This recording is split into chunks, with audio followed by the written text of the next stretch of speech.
Amca merhaba, geçmiş olsun. Sağ olun abi. Nasılsın? Vallahi çok İyi misin? Allah iyilik versin. Nasılsınız? Ablam nasılsınız? Geçmiş olsun. Baharınızı kaldırıyor.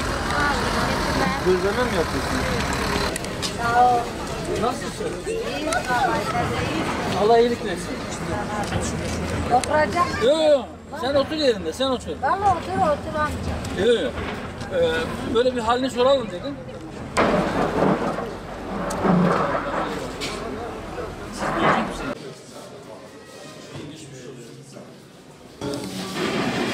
Allah razı olsun. Hepimizin duyurdu. Burada çok ciddi bir enkazımız vardı. Yaklaşık 200 konutumuz, apartmanımız tamamen çökmüş durumdaydı.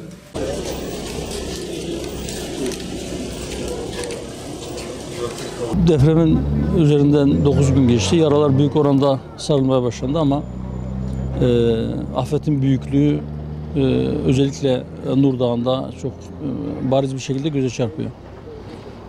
İlk başlarda belki Islahiye'nin çok ciddi bir yıkım yaşadığı şeklinde bir algı oluştu ama oransal olarak en büyük darbeyi alan yerlerden bir tanesi Nur Dağı. Nüfusuna oranla en ciddi can kaybının yaşandığı yerde Nur Dağı. Neredeyse Nur Dağı diye bir şey kalmamış. Evet, çok sınırlı sayıda az hasarlı bina var ama binaların çok büyük bir çoğunluğu orta hasarlı ya da ağır hasarlı ya da tamamen yıkılmış durumda.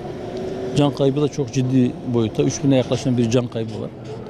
40 bin nüfuslu bir yer için çok ciddi bir sayıdır bu. Neredeyse nüfusun %8'e yakını can vermiş bu elim hadisede. Rabbim beterinden korusun. Fakat buna rağmen şunu söyleyebilirim. Antep merkezde belki yıkımın çok ciddi boyutlarda olmamasının da etkisiyle Antep büyükşehirin nüfusunun önemli bir kısmının şehir merkezinde yaşıyor olmasından kaynaklı biraz da yaralarını biraz daha hızlı sarmış. Çabuk toparlanmış. Büyükşehirin imkanları yine diğer belediyelerden, diğer şehirlerden, merkezi hükümetten, bakanlıklardan gelen destek ve yardımlarla birlikte diğer yerlere göre biraz daha çabuk toparlanacak gibi, toparlanmış gibi hatta. Yetkililerden aldığımız bilgi şu yönde: enkaz altında arama kurtarma çalışmaları birkaç noktada devam ediyor. Birkaç binada. Muhtemelen bugün veya yarın arama kurtarma faaliyetleri sonlanır. Bundan sonra mesela Nur Dağı'nda binaların tamamı yıkılacak büyük bir ihtimalle. Ağır hasarlı binaların yıkımı, onların enkazının kaldırılması ve hızlı bir şekilde belki bir iki ay içerisinde yeni inşaatların başlayacağına dair bilgiler aldık yetkililerde. Dediğim gibi yıkım çok büyük, zarar çok büyük ama Antep, Kahramanmaraş, Hatay ve Adıyaman'la kıyas edilmez. Evet, buralarda da yıkım ciddi boyutlarda ama oralar gibi değil. Rabbim beterinden korusun. Yani bizim gittiğimiz yerlerde çadır kentlere gittik. Depremden zarar görmüş vatandaşlarla konuştuk.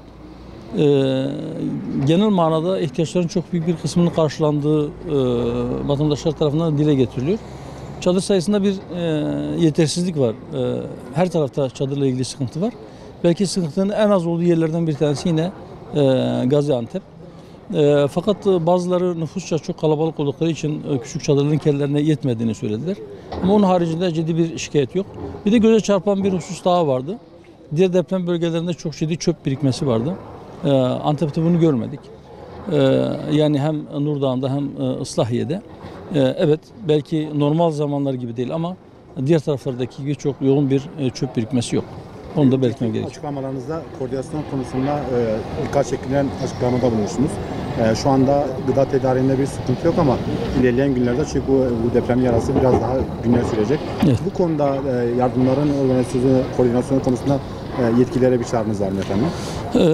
Yani evet, ilk günlerde belki ilk 1-2 gün vatandaş bazı yerlerde su ve ekmek bile bulamadı. Sıkıntı yaşadı. Fakat Türkiye'nin dört bir tarafından o kadar çok yardım yağdı ki artık bazı yerlerde iş israfa kaçtı. Burada da işte hemen 20 metre ilerimizde kaldırım üzerinde boydan boya giyecek eşyalar çadır kentinin hemen yanına kaldırıma serilmiş durumda.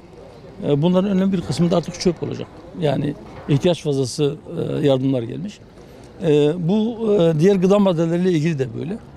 Bir anda depremin ilk anında çok yoğun, ihtiyaçların çok fazla olacak şekilde gıdanın gelmesi ileride belki bu sefer gıda ile ilgili bu vatandaşların yeterince yardım almamasını da sonuç verebilir.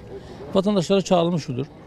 O gıdaları hepsini bir anda değil, peyderpey göndersinler. Yardım kuruluşları da bunu bu şekilde organize ederlerse, bir şekilde depolarlarsa ihtiyaç oldukça peyderpey getirmeleri lazım. Çünkü insanların çadırlardan çıkıp kendi normal rutinine, kendi işine dönüp hayatını kaldığı yerden devam etmesi biraz zaman alacak. Bu depremin yaralarının sarılması öyle 1-2 hafta, 3 hafta veya 1-2 ay işi değil. Yerleşik bir düzene geçinceye kadar ciddi bir zaman geçecek ve bu zaman geçinceye kadar da vatandaşa destek olmak gerekiyor. Bu nedenle özellikle gıda yardımlarının zamana yayılması, bir süreç içerisinde peyderpey gelmesi daha iyi olacak. Bu konuda hem bütün hayır kurumlarına, derneklere, vakıflara hem de hayırsever vatandaşlara bu konuda bunu söylemek gerekir. Yani bu yardımların zamana yayılması hususunda biraz daha dikkat gerekir. Şimdi ilk günde aslında arkadaşlarımız sahadaydı. Hemen o depremin ilk saatlerinde belki çok yoğun bir şekilde vatandaşa en fazla ihtiyaç hissettiği acil gıda, belki sıcak bir çorba ve su yetiştirilmesi ve enkaz altında kalan vatandaşların oradan kurtarılması. Bu konuda arkadaşlarımız her tarafta sahaya indiler. Herkes en yakın yere koştu. Fakat daha sonra bu yardımların daha düzenli olması için daha ciddi bir koordinasyon gerektiği düşüncesiyle biz 12 ayrı grup oluşturduk. Her biri ile birer grup düşecek şekilde ama bazı illerde yıkımın çok olduğu yerlerde Maraş gibi, Antep gibi merkeze bir kişi belki taşra ilçelerine, ilçe ve onların köylerine ayrı gruplar şeklinde yapılandırdık arkadaşlarımızı. Öncelikle şunu tespit etmeye çalışıyoruz. Yani vatandaşın ihtiyaç hissettiği şey nedir? Biraz önce söyledim, bazı şeyler ihtiyaçtan fazla geliyor ve israf oluyor. İhtiyaç neyse ve ne kadarsa o miktarda ihtiyacın ulaşması ve merkezi yerlere çok fazla sayıda kurum kuruluş el uzatıyor. Belki taşraya, köylere yeterince yardım gitmiyor olabilir diye arkadaşlarımızdan köylerle irtibat kurup veya işte taşradaki mahallelerle, büyük şehirlerle, onlar biliyorsunuz mahalle statüsünde, o mahallelere eğer yardım gitmemişse, bir eksik bir ihtiyaç varsa, bu herhangi bir ihtiyaç olabilir. Bunların tespit edilip giderilmesi, AFAD'la koordine bir şekilde inşallah biz bu çalışmalarımızı yürüteceğiz. Ve halkımızın ihtiyaçlarını giderme, yaralarını sarma konusunda elimizden gelen bütün gayreti ortaya koyacağız inşallah. En son yarım saat kadar önce oradaki arkadaşlarımızla irtibata geçtik. Maalesef bir gelişme yok. Şu anlamda bir gelişme yok. Yani aslında 4 gündür orada canlı olduğuna dair belirtiler var. Termal kameralarla bakıldığında ısı yayan bir kaynağın olduğu görülüyor. Dün bir de sesli iletişim, bir yerlere vurun diye söyleyince duvara vurma gibi bir hadise gerçekleşmiş bizim aldığımız bilgiye göre. Onların yerinin tespiti noktasında biraz zorluk yaşanıyor. Dün geceden beri çok yoğun bir çalışma var. Fakat maalesef henüz kendilerine ulaşabilmiş değil. Ben bizi izleyen herkesten, bütün vatandaşlarımızdan hasreten oradaki o 3 kızımız için dua talep ediyorum. 17 ve 12 yaşlar arasında, 17, 15 ve 12 yaşlarında 3 kızımız maalesef enkaz altından çıkarılmayı bekliyor ama 3 gündür o alametler, canlı olduklarına dair işaretler olmasına rağmen henüz kendilerine ulaşabilmiş değil. Birden fazla ekip var, çalışıyor.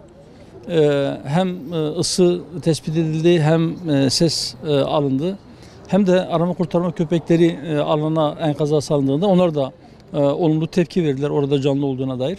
Bakalım, bekliyoruz, dua ediyoruz.